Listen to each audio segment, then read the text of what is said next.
속에서 베드로전서를 통해서 은혜를 나누지요.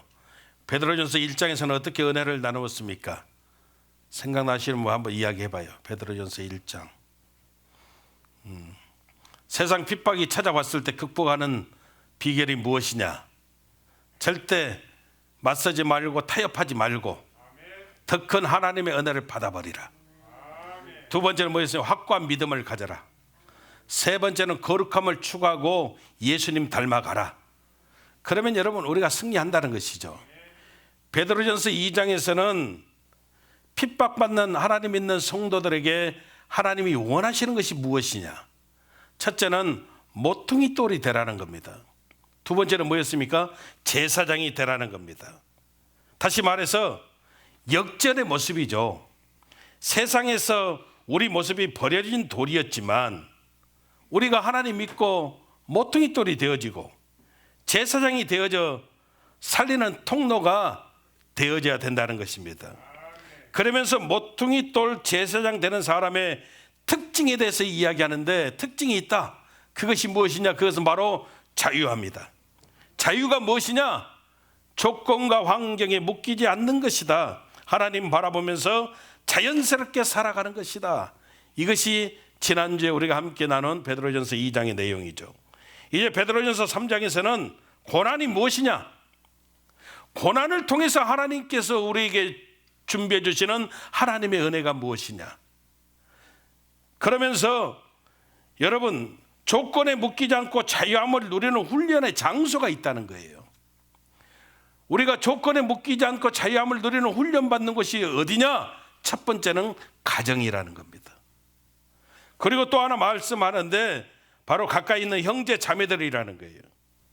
그러면서 여러분 오늘 베드로전서 3장은 먼저 아내들에게 이야기를 합니다. 여러분 아내는 누가 있어요? 남편이 있어요. 할렐루야. 남편이 있습니다. 남편들이 있지 아니하냐?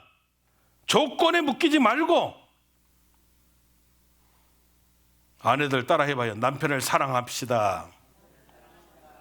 참 소리가 작다. 조건에 묶이지 말고 남편을 사랑해 주라는 거예요. 그런데 아내가 남편을 사랑해 주는 최고의 방법이 무엇이냐? 그게 바로 순종하는 것이라는 겁니다. 에베소서에서는 존경하는 것이라고 말합니다. 내 남편이 존경받을 만한 자격이 될 만해서가 아니라는 겁니다. 눈에는 눈, 이에는 이식으로 네가 해주는 만큼 나도 할 거야. 그러면 여러분 절대로 존경할 수가 없다는 겁니다. 네가 좋게 말하면 나도 좋게 말하고 네가 나쁘게 말하면 나도 나쁘게 말래. 그러면 세상 모습과 다를 게 뭐가 있냐는 거예요. 결국 아내들에게 말하는 게 뭐냐면 자유함을 이야기하는데 조건에 묶이지 말라는 거예요. 그냥 순종하고 사랑해 주라는 거예요. 반대로 남편들도 마찬가지입니다. 아내들을 그냥 무조건 사랑하라는 겁니다. 그래야만 관계가 이루어진다는 겁니다. 목사님 존경할 만한 게 있어야 존경하지요. 절대 그러지 말라는 겁니다. 여러분 서로 똑같거든요. 중요한 게 뭡니까? 조건에 묶이지 말고 존경하고 순종하는 삶을 살면 여러분 저와 여러분들이 오히려 고난을 통해서 준비해 주시는 하나님의 은혜를 만끽하는 놀라운 은혜들이 찾아온다는 거예요. 어떤 일이 벌어질까요? 여러분 존경하고 순종해봐요. 그럼 어떤 일이 벌어질까요? 믿지 않는 남편도 자기가 알거든요.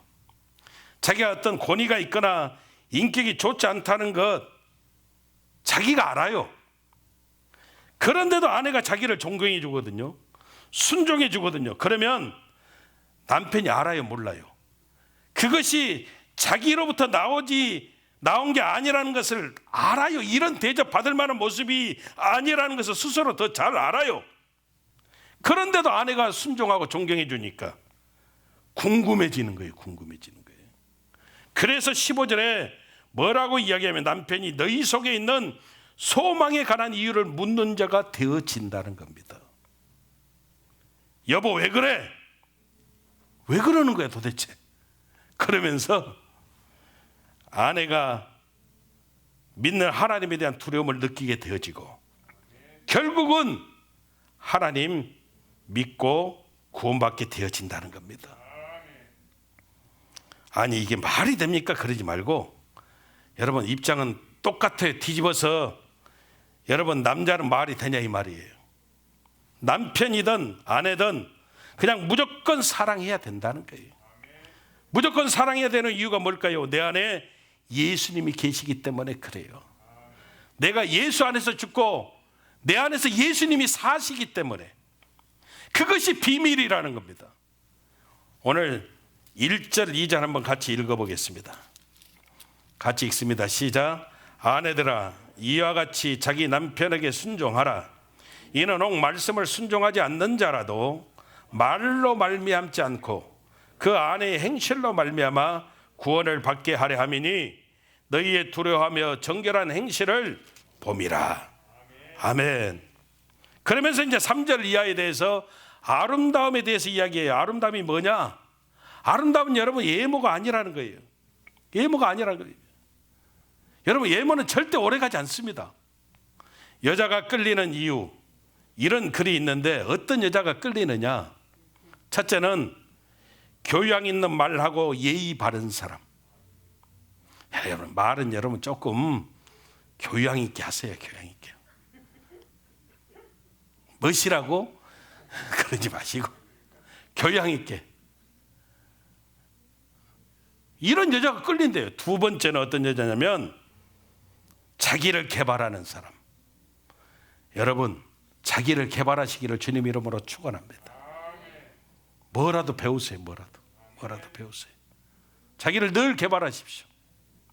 세 번째가 뭐냐면 긍정적인 모습. 힘들어도 웃고 밝고 어둡지 아니하고 이런 사람에게 끌린다는 거예요. 네 번째는 자기 분야에 전문성이 있는 사람. 여러분 외모는 절대 오래가지 않는다는 거예요. 근데 희한하게 이 말을 안 믿는다는 거예요. 사람들이 이야기해요. 그래도 누가 뭐래도 외모가 첫째지요. 일이 이야기한다는 거죠. 근데 오늘 성경이 이야기해요. 뭐라고 이야기합니까? 머리하고 보석 차고 옷 명품으로 입고 이게 아름다움이 아니라는 거예요. 4절에 보니까 마음에 숨은 사람, 이 마음에 숨은 사람이 뭐냐면 성품을 단정히 하는 사람이에요. 여러분 그러면서 샘플을 하나 이야기하잖아요. 아브라함의 아내 사라를 등장시켜요. 사라는 남편 아브라함을 주라 하면서 존경했다는 겁니다. 그리고 남편들에게도 말을 합니다. 아내 사랑하지 않으면 제일 힘든 게 뭔가 하면 남편이 아내를 사랑하지 않으면 바로 기도줄이 막혀버린다는 거예요. 이게 7절 말씀이에요. 여러분 7절 한번 같이 읽어보겠습니다. 7절 읽습니다. 시작. 남편들아 이와 같이 지식을 따라 너희 아내와 동거하고 그를 더 연약한 그릇이요 또 생명의 은혜를 함께 이어받을 자로 알아 기히 여기라. 이는 너희 기도가 막히지 아니하게 하려 함이라.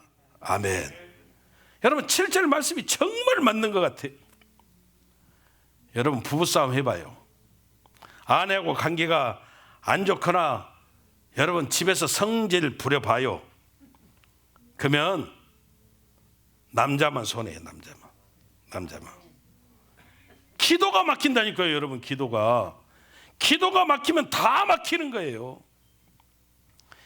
최악의 남편이 누구냐면 아내 예배 못 가게 하는 남편이에요. 최악의 남편이에요. 최악의 남편. 그러면 최악의 아내는 누구냐? 예배 드리러 올 때 바가지 긁는 여자예요. 여러분 예배 드리러 올 때는 조금 참아요. 속이 문드러져도. 예배 끝나고 나서 할 말 하더라도 예배 드리러 오기 전에 뭐라 하지 말아요. 결국 여러분 다른 얘기 아니에요. 서로 여러분 그냥 사랑하는 이유는 내 안에 예수님이 계시기 때문에. 그리고 8절에서 12절까지는 가까이 있는 형제들에게도 조건에 묶이지 말고 축복해 주라는 거예요. 조금 서운하다고 해서 지난주에 이야기했잖아. 우리가 메아리 되면 안 된다 했잖아요. 네가 야호하면 나도 야호해주고, 그러지 말라는 거잖아요. 거울 대지 말라 했잖아요. 네가 보여준 만큼 나도 보여줘. 절대 그러지 말고 어떻게 그냥 사랑하고 축복하라는 거예요. 여러분, 그 사람의 모습을 볼 수 있는 게 두 가지입니다. 하나는 말이고 하나는 분노예요. 그래서 우리는 말 잘해야 돼요. 여러분, 말 잘해야 돼요. 웬만해서 여러분 분노하지 마세요. 분노하지 마세요. 물론 분노 안 하고 살 수 없지만 그래도 여러분 분노를 줄이시고, 분노했다가도 금방 여러분 내려놓으시고, 우리가 좀 달라지는 모습들이 있어야 된다는 것이죠. 그래서 여러분 늘 평상시에도 축복하는 말을 많이 하세요. 축복하는 말을. 아유, 복 받을 사람. 정말 얄미우면 따라해봐요. 아이, 복 받을 사람.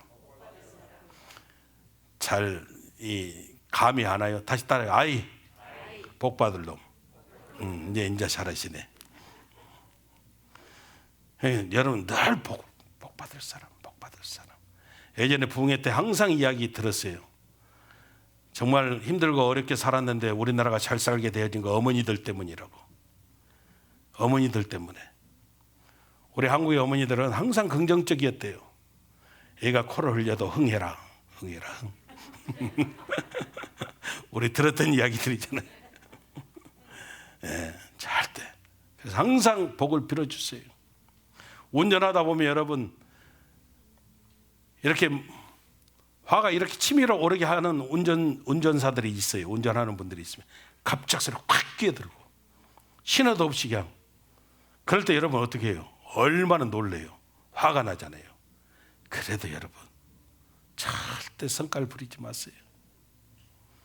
그냥 여러분 축복하세요. 복 받을 사람. 근데 여러분 그냥 그럴 때마다 저놈의 새끼, 나쁜 놈의 새끼, 이렇게 하면 여러분 이게 입에 달린다니까. 입에 달려요. 제가 여의도에서 목회할 때 나이 50이 넘으신 여자 전도사님이 계셨어요. 구 전도사님이라고. 근데 이분이 늦게 운전을 배웠어요. 제가 연수를 해드렸어요. 그 차를 타려면 기도하고 타야 돼요.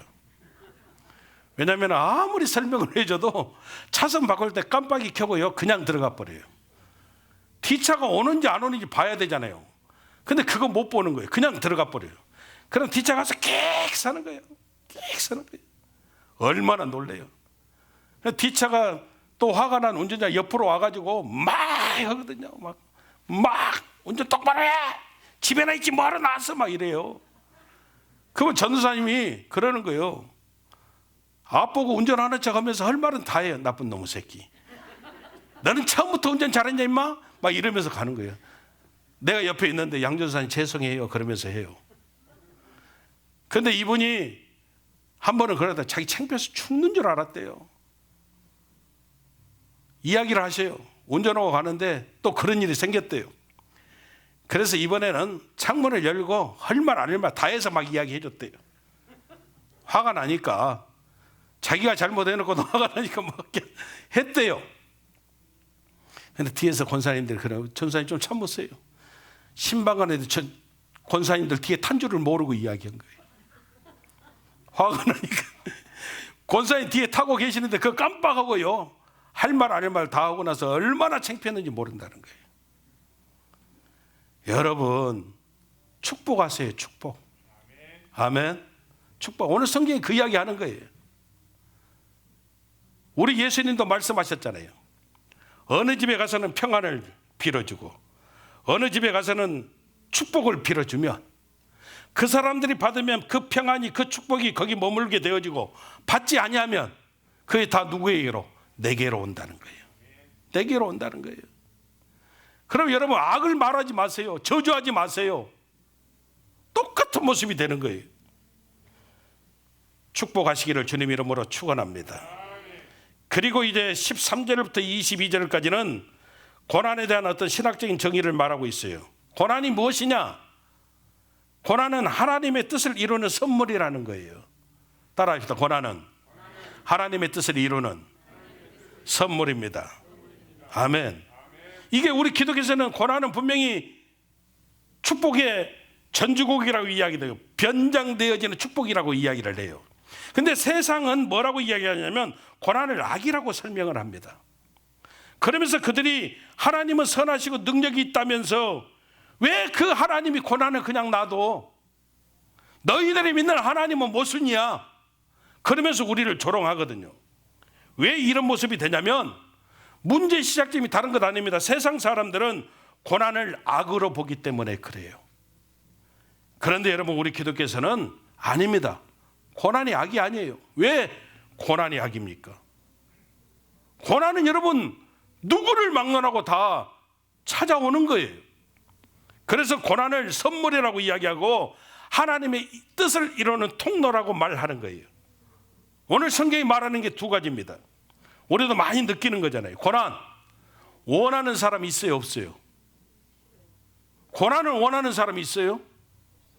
고난을 원하는 사람은 없지만 고난을 통해서 첫 번째 우리가 여러분 예수님을 닮아가게 되어진다는 거예요. 믿으시면 아멘. 고난을 통해서 우리가 예수님을 닮아가게 되어지는 거예요. 베드로전서 1장 이야기잖아요. 세상 핍박이 찾아왔을 때, 고난이 찾아왔을 때 맞서지 말고 타협하지 말고 더 큰 은혜를 받아버리고 확고한 믿음을 가지고 거룩함을 추구하고 예수님 닮아가면 우리가 승리하는 역사가 나타나게 되어진다는 것이죠. 여러분, 우리가 살면서 느낍니다. 좋은 것들이 다 고난을 통해서 오거든요. 인내는 여러분 믿음을 말하는 겁니다. 버팀이고 견딤이에요. 근데 이 인내가 평탄한 데 찾아옵니까? 여러분, 인내는요 절대 평탄할 때 찾아오는 게 아닙니다. 시련이 왔을 때, 내 삶이 정말 힘들고 어려울 때, 그때 우리가 인내를 여러분 배우게 되어지는 거예요. 문제없이 어떻게 지혜를 얻습니까? 삶 속에 정말 힘든 어려움이 찾아올 때 우리가 하나님의 지혜를 얻습니다. 아멘. 그렇잖아요, 여러분. 시험이 오니까 하나님의 말씀의 가치를 알게 되는 거예요. 시험이 없으면 하나님 말씀의 가치를 몰라요. 우리 예수님이 3번 시험을 당하셨습니다. 그때 무엇으로? 하나님 말씀으로 승리했던 것입니다. 방울뱀은 여러분 맹독을 가진 뱀이에요. 물리면 죽습니다. 아니, 물리지 않아도 가까이 가서 있으면 안 돼요. 왜? 뱀이 여러분 머리를 들고, 여러분 잘 그 동물의 색이 잘 안 봐요. 머리를 들고 물지 않아도 독을 발사합니다. 안 보셨어요? 독일에 우리 강양선 집사님이 설명을 잘 하시네. 찍찍 나간대. 여러분 진짜 그래요. 진짜 그래요. 그래서 동물들이 가까이 있다가 눈에 들어가면 여러분 눈이 멀어버리든지 아니면 생명을 잃습니다. 우리도 마찬가지겠죠. 근데 여러분, 마귀에게 치명적인 독이 뭔가 하면 하나님의 말씀이에요. 하나님 말씀이 여러분 선포되면요, 최소한 마귀 눈이 멀어지는 거예요. 그러면 하나님 말씀에 힘이 있음을 언제 알게 되느냐? 우리가 평탄할 때는 모른다는 거예요. 시험 당할 때, 그때 우리가 알게 되어진다는 것이죠. 무슨 말이냐면 세상이 말하는 고난은 악이야, 이게 틀렸다는 겁니다. 오히려 고난을 통해서 우리는 예수님을 닮아가게 되어지는 놀라운 하나님의 은혜들을 체험하게 되어짐을 분명하게 알아야 된다는 겁니다. 두 번째 또 하나가 뭐냐면 고난을 통해서 우리는 예수님을 증거할 기회를 얻게 되어진다는 거예요. 앞에서 여러분 아내 이야기 했잖아요. 남편이 좀 표현이 그래도 이해하세요. 개차반이야 아주. 근데 존경받을 만한 모습 없어도 존경하고 순종하면 자기 남편이 먼저 안다니까요. 내가 이런 대접 받을 게 없는데 알아요. 그러면서 저 사람이 믿는 하나님이 두려워지는 거예요. 아, 나도 하나님 믿고 구원 받아야 되겠다 결심하게 되는 거예요. 영원히 살게 되는 겁니다. 하나님 때문에 저 사람이 나를 이렇게 대해 주는구나, 그러면서 하나님을 보게 되어지는 거예요. 이 모습이 예수님을 증거할 기회가 되어지는 하나님의 귀한 은혜가 되어진다는 거예요. 여러분, 하나님이 있는 우리가 다 잘되고 복받으면 세상 사람들이 우리를 부러워할까요? 부러워할까요? 우리가 예수 믿고 하나님 믿고 다 잘돼, 여기 있는 모든 우리 성도들이 다 잘되고 복을 받아요. 그러면 세상 사람들이 우리를 부러워할까요? 천만의 말씀이에요. 여러분, 세상은 반드시 우리를 대적하거든요. 왜요? 교회와 세상은 항상 긴장관계가 있다라고 그랬잖아요. 그래서 우리가 잘 때 봐요, 오히려 시기하고 질투하고 우리를 공격합니다. 근데 세상 사람들이 그래도 복음이 들어갈 틈이 생기는 모습이 뭔가 하면 바로 하나님 믿는 성도들의 고난이에요. 우리가 여러분 고난을 당해봐요. 고난을. 저 사람 예수 잘 믿는데, 하나님 잘 믿는데 이유도 모르는 고난이 찾아와 봐요. 그런 세상 사람들이요, 우리를 주목한다니까요. 그리고 이 고난받는 모습을 통해서 그들이요, 틈이 조금 보여지기 시작해요. 근데 더 기가 막힌 것은 이유도 없이 우리가 고난을 당하는데도 불구하고 웃고 있거든요. 자기들 같으면 이거 미쳐서 그냥 난리가 날 판인데, 세상에 하나님 믿는 저 사람들은 이유도 없이 고난을 받으면서 웃고 있어. 그러니까 궁금해서 죽겠는 거예요. 궁금해서. 억울한데 정말 저 정도 되면 포기해야 되는데 그래도 막 감사하다고 그러면서 웃고 있거든요. 그냥 궁금해서 미치는 거예요. 자기가 봐도 자기 남편하고 저 사람 남편하고 비교하니까 저 사람 참 진짜 개차반인데, 근데 이 사람이 이야기하는 거예요. 그래도 나는 우리 남편을 존경해요. 그래도 나는 우리 남편을 사랑해요. 그런다니까. 야, 너 왜 그래? 궁금해서 미치는 거예요. 여러분, 고난을 통해서 세상에 빛이 들어갈, 세상 가운데 빛이 들어갈 그 틈새가 보여진다니까요. 여러분, 우리가 제사장이니까 세상이 우리에게 하나님에 대해서, 구원에 대해서 궁금하게 만들어야 돼요. 그러므로 선을 행함으로 고난 당하는 것이 하나님 일하는 데는 정말로 옥토가 되어진다는 거예요. 이게 14절에서 17절까지예요. 우리 한번 조금 길지만 한번 읽어보겠습니다. 14절에서 17절입니다. 시작. 그러나 의리를 위하여 고난을 받으면 복 있는 자니 그들이 두려워하는 것을 두려워하지 말며 근심하지 말고 너희 마음에 그리스도를 주로 삼아 거룩하게 하고 너희 속에 있는 소망에 관한 이유를 묻는 자에게는 대답할 것을 항상 준비하되 온유와 두려움으로 하고 선한 양심을 가지라. 이는 그리스도 안에 있는 너희의 선행을 욕하는 자들로 그 비방하는 일에 부끄러움을 당하게 하려 함이라. 선을 행함으로 고난받는 것이 하나님의 뜻일진데 악을 행함으로 고난받는 것보다 나으니라. 아멘. 여러분, 고난은 누구나 있어요. 고난 없는 사람 이 세상에 없어요.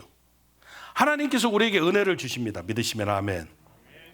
은혜가 구약에서는 축복입니다. 축복. 신약에서는 축복이란 말이 없어요. 여러분, 신약에서는 이 축복 대신에 주시는 말씀이 은혜예요. 그래서 은혜는 축복이거든요. 하나님께서 우리에게 축복을 주셨어요. 은혜를 주셨어요.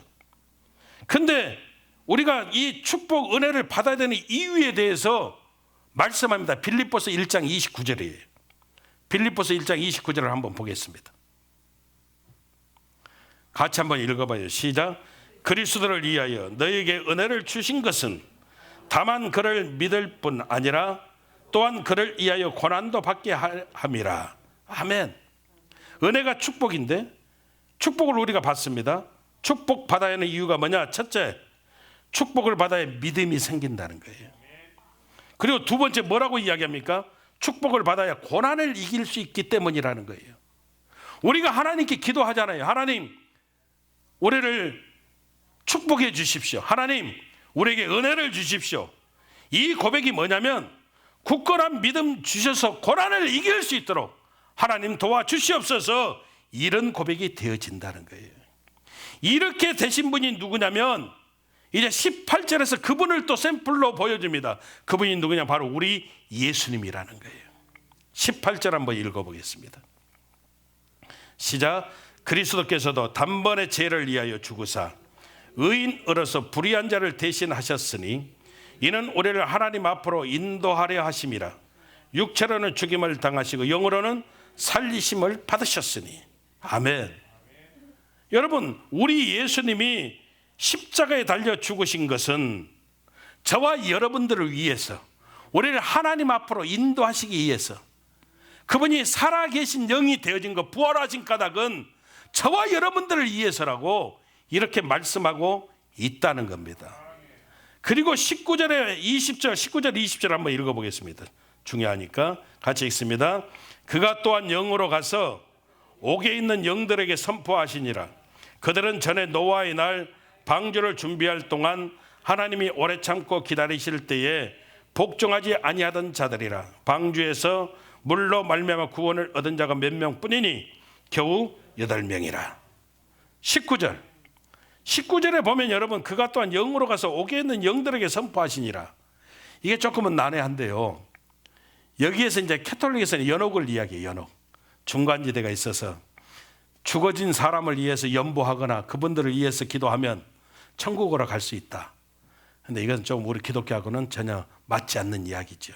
근데 여기에서 옥에 있는 영들에게 이렇게 선포하는데, 이 옥에 있는 영들을 20절에서 뭐라고 이야기하냐면, 하나님이 노아의 날 방주에 하나님이 들어가라, 방주에 들어가야 산다, 그렇게 말씀하셨잖아요. 근데 들어간 사람은 누구만 들어갔어요? 노아의 가족들만 8명이에요. 노아의 가족들만 들어갔어요. 나머지 세상 사람들은 다 홍수 심판을 통해서 죽었습니다. 그들이 하나님 말씀대로 순종하지 아니해서 간 곳이 어디냐면 바로 지옥입니다. 여러분, 지옥에 있는 그들에게 예수님은 다시 한번 선포하시는 거예요. 왜? 예수님이 어떤 분이신가? 예수님이 저와 여러분들을 살리시기 위해서 이 땅에 오신 분이 되어짐을 다시 한번 선포하고 있다는 거예요. 그러면서 이야기합니다. 방주가 구원선, 방주 탄 노아의 가족들만 구원받고 살았다. 이게 무슨 말이냐면, 이 방주와 똑같은 개념으로 21절에 이야기하는 게 뭐냐면 바로 침례입니다. 세례를 말해요. 여러분, 침례가 뭐예요? 예수 믿고 구원받음을 고백하는 거예요. 방주에 올라타야 구원받듯이 우리가 예수 믿고 세례 받아야 구원받는다는 거예요. 여기에 대해서 마태복음 28장에서 또 한 번 이야기를 해요. 마지막 지상 명령입니다. 예수님, 너희는 가서 모든 민족을 제자로 삼아 아버지와 아들과 성령의 이름으로 침례를 주고 세례를 주고, 그리고 내가 너희에게 분부한 모든 것을 가르쳐 지키게 하라, 이렇게 말씀하시는 거예요. 여러분, 결론입니다. 고난에 관한 정의예요. 고난은 여러분 절대 나쁜 것 아닙니다. 믿으시면 아멘.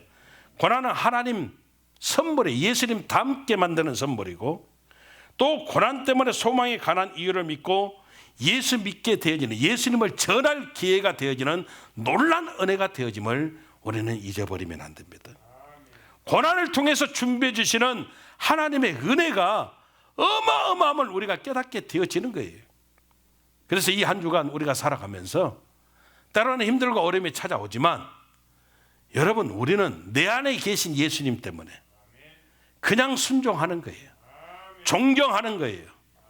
그리할 때 내가 말하지 않아도, 성경이 말합니다. 내가 말하지 않아도 내 모습을 통해서 예수님이 전하여지고 영혼을 살리게 되어지는 그 놀라운 하나님의 역사가 이루어지며, 우리의 삶 속에 허락하시는 그 준비나 하나님의 은혜를 통해서 우리가 마음껏 만끽하고 우리가 기쁨으로 승리하는 놀라운 역사가 있게 되어짐을 잊어버리면 안 된다는 겁니다. 고난을 통해서 주시는 준비나 하나님의 은혜를 통해서 승리하시기를 주님 이름으로 축원합니다. 축원합니다. 기도하겠습니다.